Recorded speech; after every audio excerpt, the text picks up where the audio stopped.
ओम शांति।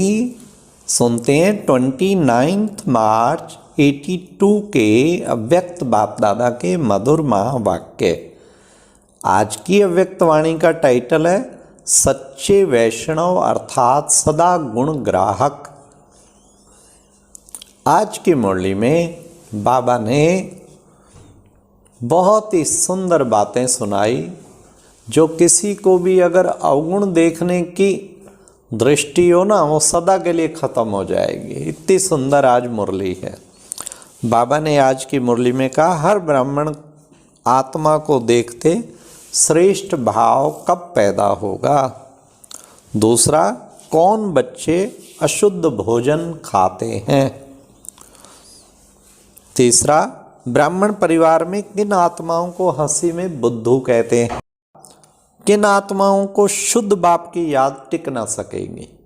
अब सुनिए 29 मार्च 82 की मुरली, सच्चे वैष्णव अर्थात सदा गुण ग्राहक।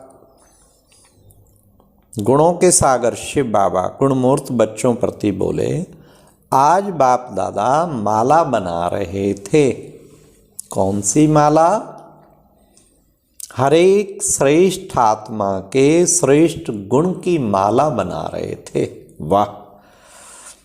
क्योंकि बाप दादा जानते हैं कि श्रेष्ठ बाप के हर एक श्रेष्ठ बच्चे की अपनी अपनी विशेषता है। अपने अपने गुण के आधार से संगम युग में श्रेष्ठ प्रारब्ध पा रहे हैं। बाप दादा आज विशेष प्यादे ग्रुप के गुणों को देख रहे थे। चाहे पुरुषार्थ में लास्ट ग्रुप कहा जाएगा, लेकिन उनमें भी विशेष गुण जरूर हैं, और वही विशेष गुण उन आत्माओं को बाप का बनने में विशेष आधार है। तो बाप दादा पहले नंबर से लास्ट नंबर तक नहीं गए, लेकिन लास्ट से फर्स्ट तक गुण देखा। बिल्कुल लास्ट नंबर में भी गुणवान थे। परमात्म संतान और कोई गुण ना हो, यह हो नहीं सकता। उसी गुण के आधार से ही ब्राह्मण जन्म में जी रहे हैं, अर्थात जिंदा है। ड्रामानुसार उसी गुण ने ही ऊंचे ते ऊंचे बाप का बच्चा बनाया है। उसी गुण के कारण ही प्रभु पसंद बने हैं। इसलिए गुणों की माला बना रहे थे। ऐसे ही हर ब्राह्मण आत्मा के गुण को देखने से श्रेष्ठ आत्मा का भाव सहज और स्वतः ही होगा, क्योंकि गुण का आधार है ही श्रेष्ठ आत्मा। कई आत्माएं गुण को जानते हुए भी जन्म जन्म की गंदगी देखने के अभ्यासी होने के कारण गुण को ना देख अवगुण ही देखती हैं। लेकिन अवगुण को देखना, अवगुण को धारण करना ऐसी ही भूल है जैसे स्थूल में अशुद्ध भोजन पान करना। स्थूल भोजन में अगर कोई अशुद्ध भोजन स्वीकार करता है तो भूल महसूस करते हो ना। लिखते हो ना कि खान पान की धारणा में कमजोर हूं, तो भूल समझते हो ना।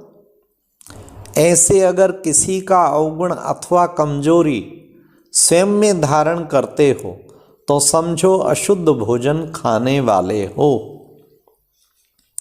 सच्चे वैष्णव नहीं, विष्णुवंशी नहीं, लेकिन राम सेना हो जाएंगे। इसलिए सदा गुण ग्रहण करने वाले गुणमूर्त बनो। बाप दादा आज बच्चों की चतुराई के खेल देख रहे थे। याद आ रहे हैं ना अपने खेल।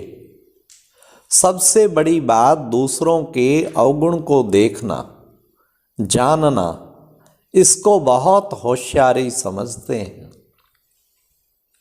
इसको ही नॉलेजफुल समझ लेते हैं। लेकिन जानना अर्थात बदलना।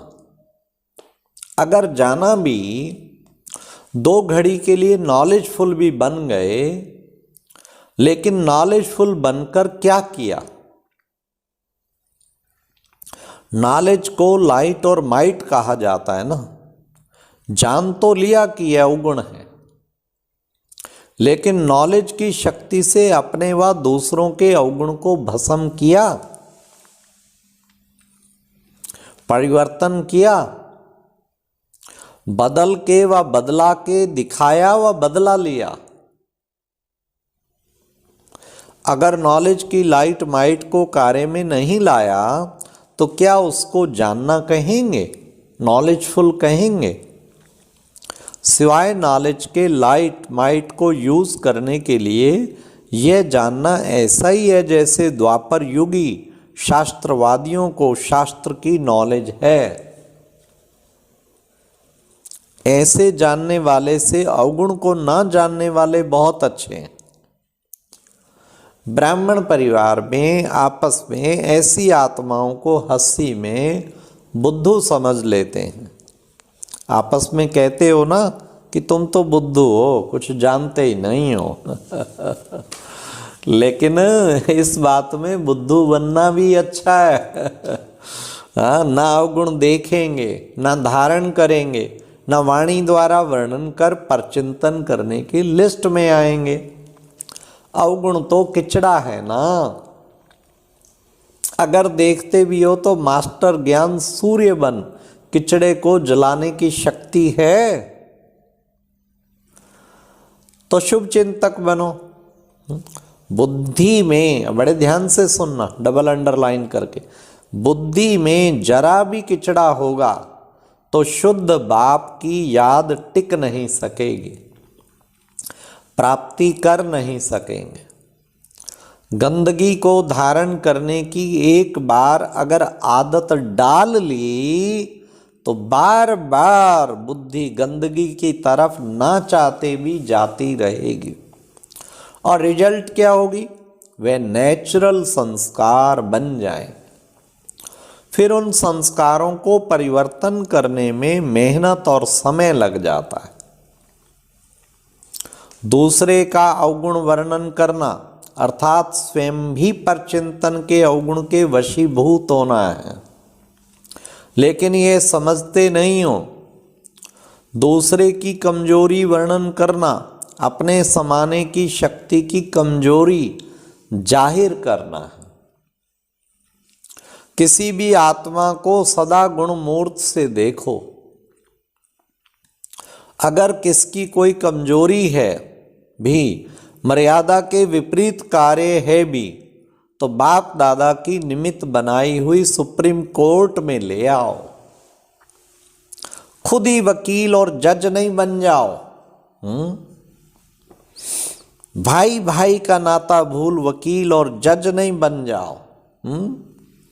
जोर जोर से बोलने लग जाओ, मैं इसे ठीक करके दिखाऊंगा, ये है ही ऐसा, ये सब क्या है। खुद वकील खुद जज।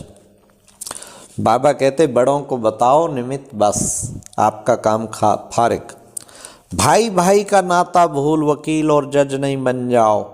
भाई भाई का नाता भूलने से फिर भाई भाई की दृष्टि टिक नहीं सकती। केस दाखिल करने की मना नहीं है, लेकिन मिलावट और खयानत नहीं करो। जितना हो उसके शुभ भावना से इशारा दे दो। ना अपने मन में रखो, ना औरों को मनमना भाव होने में विघन रूप बनो। तो चतुराई का खेल क्या करते हैं? जिस बात को समाना चाहिए उसको फैलाते हैं,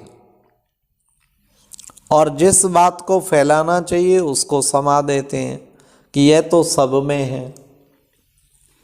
तो सदा स्वयं को अशुद्धि से दूर रखो। मनसा में, चाहे वाणी में, कर्म में व संबंध संपर्क में अशुद्धि संगम युग की क्या है, श्रेष्ठ प्राप्ति से वंचित बना देगी। समय बीत जाएगा, फिर पाना था इस लिस्ट में खड़ा होना पड़ेगा। प्राप्ति स्वरूप की लिस्ट में नहीं होंगे, सर्व खजानों के मालिक के बालिक और अप्राप्त करने वालों की लिस्ट में हो, ये अच्छा लगेगा। इसलिए अपनी प्राप्ति में लग जाओ, शुभ चिंतक बनो, किसी भी प्रकार के विकारों के वशीभूत हो, अपनी उल्टी होशियारी नहीं दिखाओ। ये उल्टी होशियारी अब अल्पकाल के लिए अपने को खुश कर लेगी, वह ऐसे साथी भी आपकी होशियारी के गीत गाते रहेंगे, लेकिन कर्म की गति को भी स्मृति में रखो। उल्टी होशियारी उल्टा लटकाएगी एक दिन। अभी अल्पकाल के लिए काम चलाने की होशियारी दिखाएंगे, इतना ही चलाने की बजाय चिल्लाना भी पड़ेगा। कहीं ऐसी होशियारी दिखाते हैं कि बाप दादा दीदी दादी को भी चला लेंगे। ये सब तरीके आते हैं। अल्पकाल की उल्टी प्राप्ति के लिए मना भी लिया, चला भी लिया, लेकिन पाया क्या और गवाया क्या। 2-3 वर्ष नाम भी पा लिया, लेकिन अनेक जन्मों के लिए श्रेष्ठ पद से नाम गवा लिया। तो पाना हुआ या गंवाना हुआ। और चतुराई सुनावे, ऐसे समय पर फिर ज्ञान की पॉइंट यूज करते हैं कि अभी प्रत्यक्ष फल तो पा लो, भविष्य में देखा जाएगा। लेकिन प्रत्यक्ष फल अतीन्द्रिय सुख सदा का है, अल्पकाल का नहीं। कितना भी प्रत्यक्ष फल खाने का चैलेंज करें, लेकिन अल्पकाल के नाम से और खुशी के साथ साथ बीच में असंतुष्टता का कांटा फल के साथ जरूर खाते रहेंगे। मन की प्रसन्नता व संतुष्टता अनुभव नहीं कर सकेंगे। इसलिए ऐसे गिरती कला की कलाबाजी नहीं करो। बाप दादा को ऐसी आत्माओं पर तरस होता है, बनने क्या आए और बन क्या रहे। सदा ये लक्ष्य रखो कि जो कर्म कर रहा हूं वह प्रभु पसंद कर्म है। बाप ने आपको पसंद किया तो बच्चों का काम है हर कर्म बाप पसंद प्रभु पसंद करना। जैसे बाप गुणमालाएं गले में पहनते हैं, वैसे गुणमाला पहनो। कंकड़ों की माला नहीं पहनो, रत्नों की माला पहनो।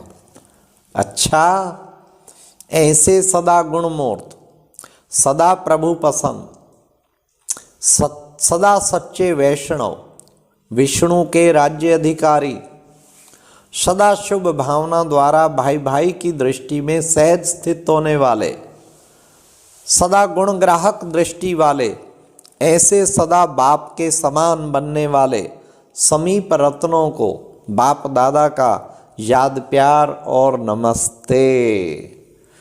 तो ये थी आज की मुरली। सदा ही गुण ग्रहण करना है, तभी बाबा शुद्ध बाबा से बुद्धि टिकी रहेगी। और बुद्धू बनना अच्छा है, किसी के अवगुण ना देखो, ना चित्त पे रखो, ना सुनो। सदा गुण वर्णन, गुण चिंतन, गुण धारण। अच्छा, और अब यह एक बहुत अच्छी वीडियो भी जरूर देखें।